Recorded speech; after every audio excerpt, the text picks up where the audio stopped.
today what we will be doing is we will try the Shuso Sango Saho, Shuso Sango Saho, which is kind of a chant that doesn't really get done, and so I'd like to kind of practice this today. It will be done with the Shoshinge. Shoshinge is going to be in the Junirai fushi, or the Junirai kind of melody.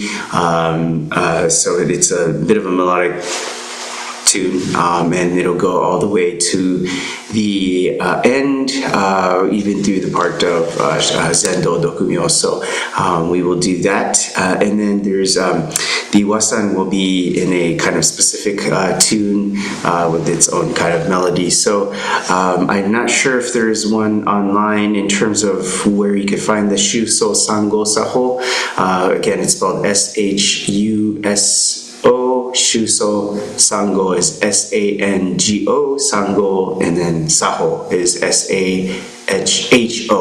So Shuso Sango Saho, again with the Junirai fushi for the Shoshinge, and then Butsuwasan will be done with a specific melody. So if it's your first time hearing it, it might be nice to just kind of listen to it and see what the melody is like, and in the future I might be able to send you a copy or a PDF of this version. So yeah, we will get started with that shortly. Thank you.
仏言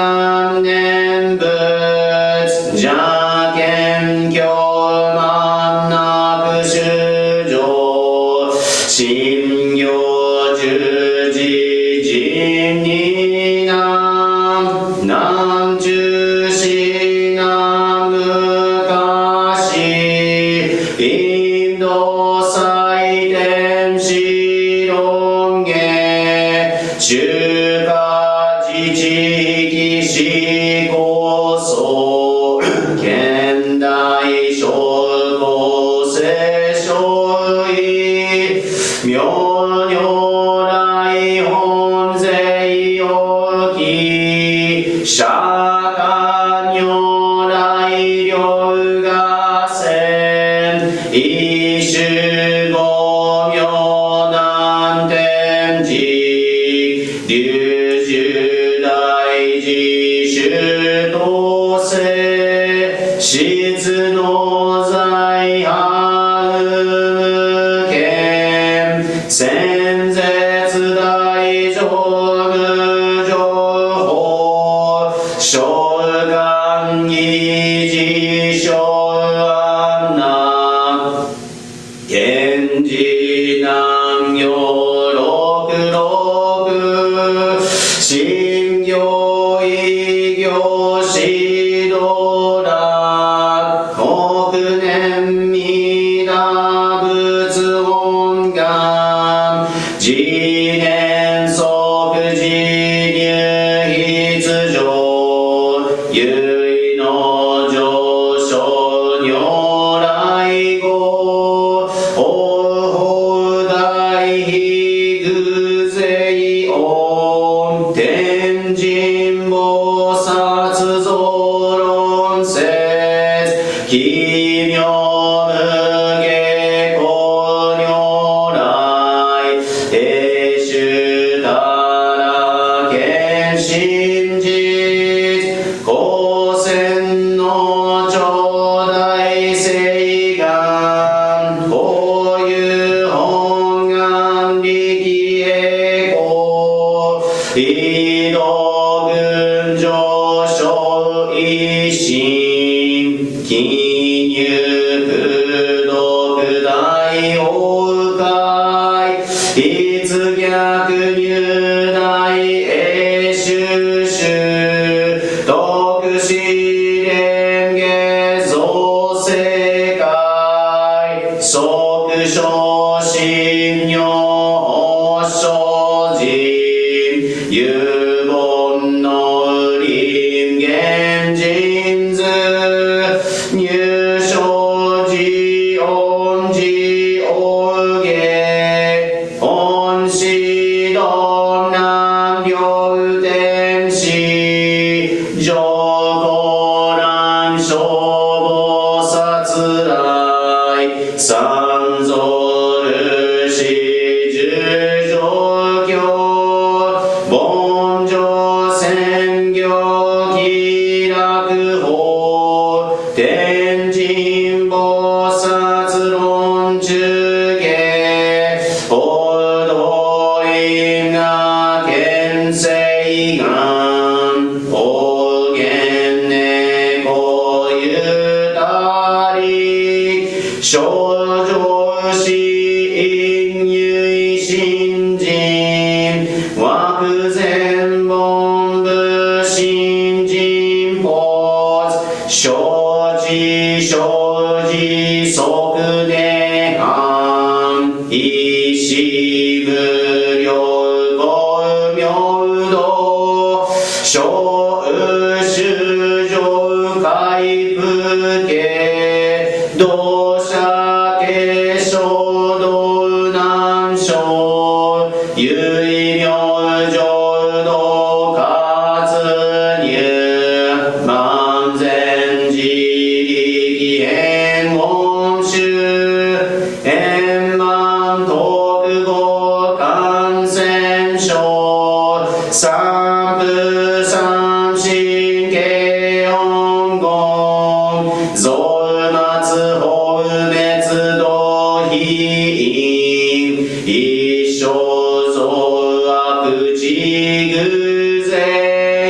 思案如外諸行化全道独名仏所意法愛上三行逆悪公明明語県民年海流本願大智慧行者小樹今後心良き一年相追う語用意大道逆三人即小法小市上来原神法界一大教縁起安女神祭先祖終身安全人王家二度小電流極重悪人有小物害悪罪非摂取中煩悩証言水部権大非無権上昇が本資源苦行仏教天民全幕本部に新宗教書公編集戦弱本願具悪性現内生じ臨伝下下地義上位小子即入弱上無意な一心地味の入愚教大事終始と上祭無変極上悪同族自主愚道心唯我心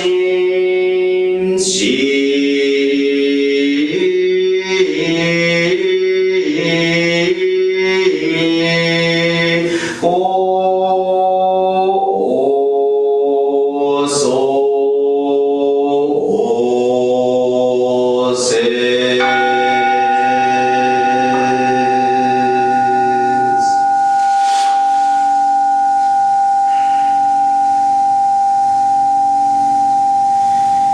自己未尽世界の念仏の主情みそなわし摂取して捨てざれば阿弥陀と名付けたてまつる煩悩に学ぼさえられて摂取の光明見ざれども大非物浮きことなくて常に我が身を照らすなりなもあみななもあみな仏なもあみななもあみな仏五色悪世の我らこそ今後の信心ばかりにて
Good morning, everybody.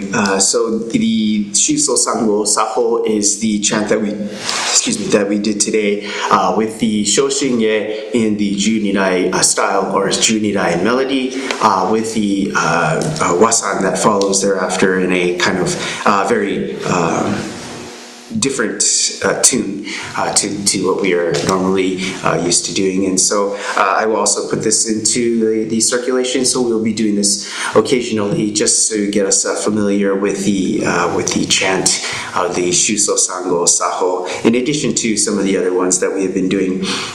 Okay, so today with the message is the Japanese phrase that's commonly known amongst many Jodo Shinshu followers, and it reads as follows in the Japanese: 根をしめて風に任せる柳かな。根をしめて風に任せる柳かな. Which translates to, in the English, roughly, I don't have the exact translation. Neoshimete means grounded in the root. Okay, kaze ni makaseru, leaving all up to the winds. Yanagi kana stands the willow tree, is the willow tree. So, if you're not familiar with the willow tree, it is a kind of a flimsy looking tree, and it doesn't really look like much, and if you look at it with the branches and the leaves, it sways very easily to and fro, and these branches look very thin and kind of skinny, and it looks like it might be very not too strong of a tree, that it kind of is easily swayed and moves left and right, moves to and fro due to the wind. So it has this kind of swaying, like this kind of like motion that the willow tree does. And it looks to be that it's not a very strong tree, maybe compared to like a redwood tree or a sequoia or something like that, which is pretty abundant here in California. But the willow tree is strong, and it's able to withstand these harsh winds, the harsh weathers.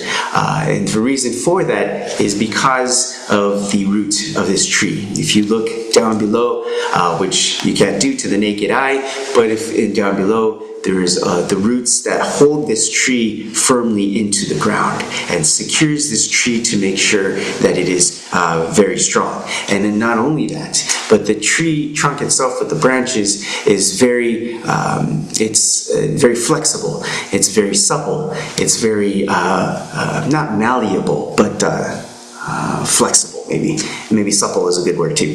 That it is able to kind of move along with the winds as opposed to standing rigidly in defiance. And so with this strong foundation, with the roots and a flexible body, that this tree that looks to be not much, when you look at it, it looks like it doesn't really stand to be that much, or it wouldn't take much to knock this tree over, is actually extremely hard to knock over, and actually is very strong because of the fact of its characteristics that I just mentioned.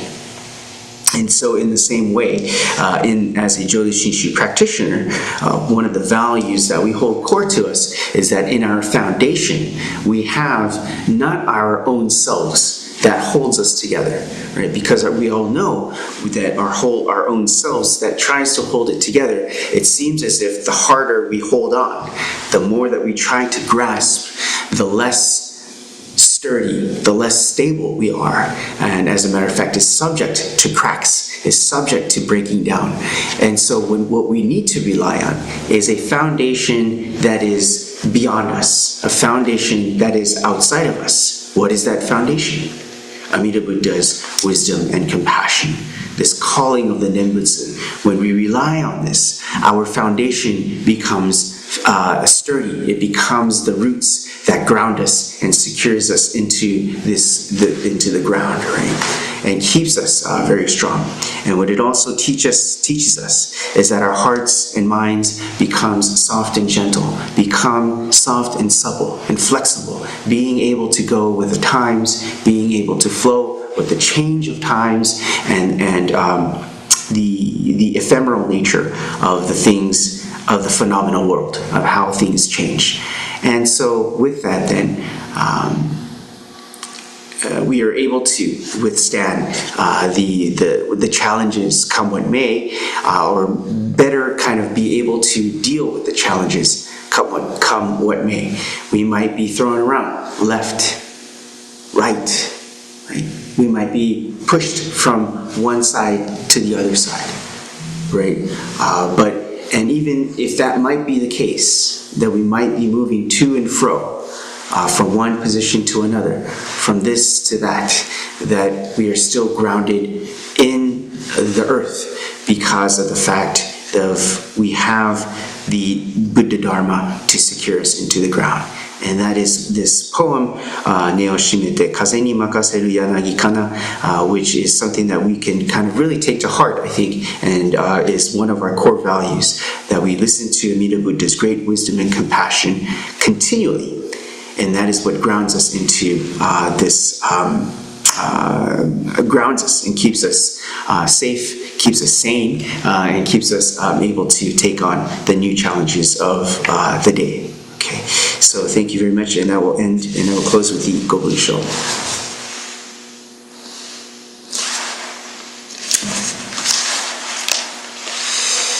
This translation is entitled White Bones, okay, what we commonly know as white ashes.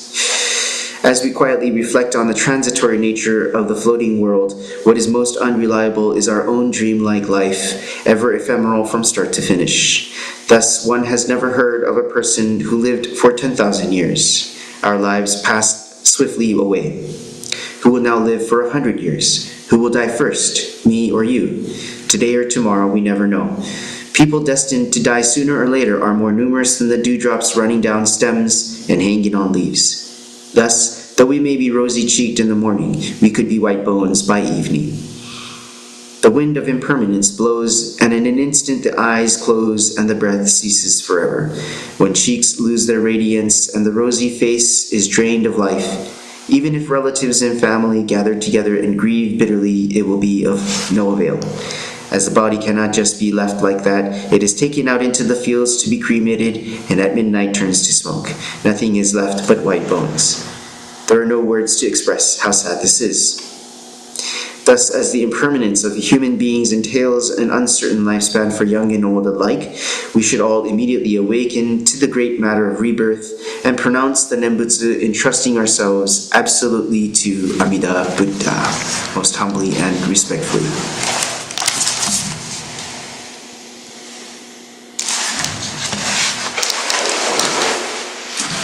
Namanda, namanda, namanda, namanda, namanda, samanda, namanda, amanda, namanda. Okay. Well, that will conclude the morning service. Thank you very much for your participation. Some of the things that I would like to mention regarding the ritual is let's say just some, maybe it's not really ritual, it's kind of etiquette that kind of popped into my mind. And these are kind of good things to know as a Jodo Shinshu Buddhist, or as a kind of a Buddhist in general, that let's say you go over to a friend's house, and this, or maybe it's an acquaintance, perhaps you don't know this person that well, but you go to their house to give them a gift or something like that, or you have some reason or another to go to their home. And if you enter their home, you notice that there is an obutsudan, or a small altar, small shrine, I guess is the old way of saying it. We don't really use that word anymore, but a small Buddhist altar is there. It's called a obutsudan. Okay, if there is an obutsudan in the house, it is proper etiquette or customary to first go to the obutsudan and put your hands in gasho and omairi. Okay, and this is showing that you're respecting the Buddha, and maybe perhaps it's not Amida Buddha. Maybe it's just a statue of Shakyamuni Buddha, or maybe it's a statue of Mahavairochana, or some other figure, Buddha or Bodhisattva. It is still customary to walk up and gasho and omairi at that obutsudan, okay? And that's one of the first things that you should do.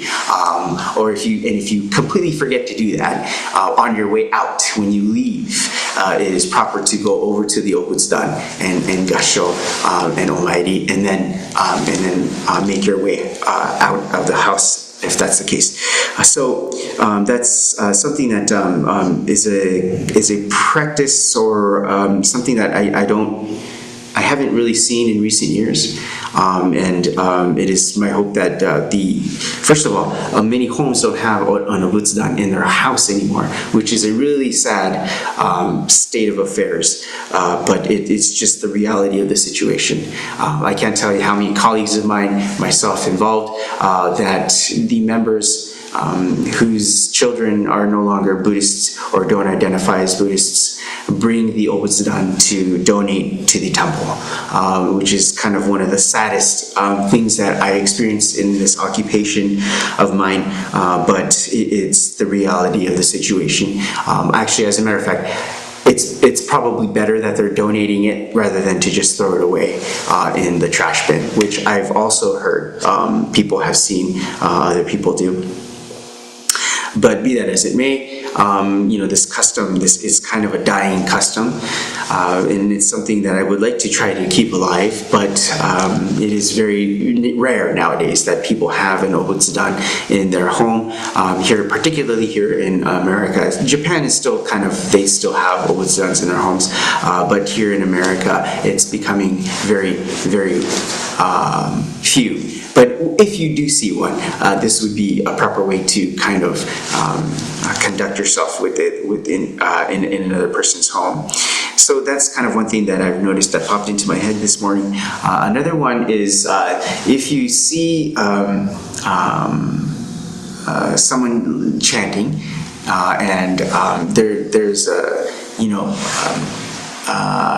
that they're doing a service by themselves. For example, for me, if you see me doing the service by myself, please do not feel that you are barred from coming into the hondo or the kodo. You should feel welcomed, and as a matter of fact, you are being welcomed through the chanting to come and, again, Almighty, right? Again, Almighty. You don't have to stay for the whole time. You can just come, Almighty, and then leave, right, and be on your way, right? But it is still customary to come in and Almighty, and then make your way off. So if you also come to the temple just to drop off something, it is also customary to come to the hondo. If the hondo is closed, to come outside of the hondo, or if you're passing by in your car or something like that, to just at least bow your head or something to signify that you do recognize that the Buddha is kind of in close proximity, that the Buddha is there with you, and you're recognizing that the Buddha is there with you. So these are kind of things that are good to kind of keep in mind, that we keep these practices alive, that we keep these customs alive in our tradition amongst the Sangha, because this is what these little tidbits are, what make us who we are. This is what is a Jodo Shinshu Buddhist. A lot of times people ask me, what is a Jodo Shinshu Buddhist? It doesn't have to be you have to go every Sunday to a soup kitchen. It doesn't have to be you donate 10% of your income to the temple or these kinds of things. That's part of what makes you a Jodo Shinshu Buddhist, perhaps, but it's also these little things that make you a Jodo Shinshu Buddhist, right? It's these little things where you recognize the importance of doing these things. And you recognize the importance of teaching your kids these things. And that's okay, so I'm not gonna get worked up and stuff like that. But suffice it to say that the older generation now, right? The older folks now who are retiring, this generation of folks need to teach their children, okay, who are perhaps my age now, and in my age now, have to teach our kids this custom of recognizing the Buddha when by putting our hands together in gasho, right? Going to someone's house, we see obutsudan, gasho. Passing by or going to the temple for something, gasho, right? These are just little things that make us who we are. And so people ask me, what is a Jodo Shinshu Buddhist? What do we do? It doesn't have to be this grandiose thing that you do. It's little things that you do, like this, or doing a morning ritual service or ritual chant. That's what makes us who we are. That's why I do this morning service, because this is what makes me a Jodo Shinshu Buddhist. It doesn't have to be going out for fighting for social justice out there, right? Or having to study the Buddha, the Kyogyo Shinsho from front to back, and spend hours on end studying, right? Those perhaps might be part of it. Right? It might be part of what makes me a Jodo Shinshu Buddhist, but it's the little things that are the ones that matter the most, because it is these little things that we do all throughout our lives to the day that we die, right? That make us who we are. And eventually, through doing these small acts, the people around us will take notice. The people around us will say, I remember my Oba-chan every morning would light the incense, light the candle at the Obutsudan with Omairi, and then start her day. Even if it was just 1 minute in front of the Obutsudan. That's what she did without fail every morning, and I saw that when I was a kid, right? And so now in my 40s, I still remember, and I know the value, the importance, the significance of Omairi in front of the Obutsudan, right? That starts to seep through in our hearts. Right? And that has to be done by us. We have to take the initiative to do that, to do those little tidbits in our everyday lives. And so with that, I just wanted to kind of mention the importance of doing these small little tidbits of ritual that came to mind, and that's something that we take note of to be one of the values of what a Jodo Shinshu Buddhist is. Okay, so with that, I'd like to close. Please join me in Gasho. Namandas, namandas, namandas, namandas, namandas. Okay, thank you for your time.